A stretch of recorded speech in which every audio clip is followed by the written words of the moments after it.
প্রত্যেকটা মানুষকে হাসনাতের ভূমিকায় আসতে হবে, প্রত্যেকটা মানুষের প্রস্তুতি নিতে হবে।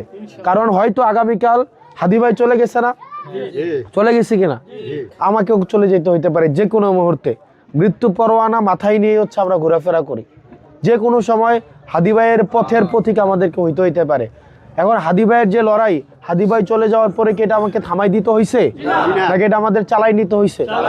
এটা আমাদের চালাই যেতে হবে না? আবার আমরা চলে গেলে, জাবেররা চলে গেলে আবার এটা আমাদের চালাই যেতে হবে না, নাকি এটা আমাদের থামাই দিলে হবে? এটাকে চালানোর দায়িত্ব কি আমাদের মুরব্বীদের নাকি এটা আমাদের? তাইলে এটা এই প্রস্তুতি আমাদেরকে নিতে হবে। ভাইরে, আপনারা ধলাহাসবাসী প্রত্যেকটা মানুষকে আমি অনুরোধ করব, আপনারা প্রত্যেকটা ঘরে ঘরে যান, সে ভোট দিক বা না দিক তার দোয়াটা নিয়ে আসেন। আপনারা পারবেন না ভাই?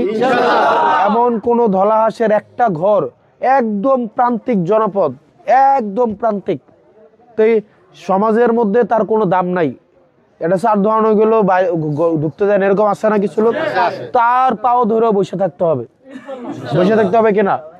গ্রামের চোর বাটপার সিটার যেগুলো আছে না, আছে কিনা, তাদের কাছেও পা ধরতে হবে।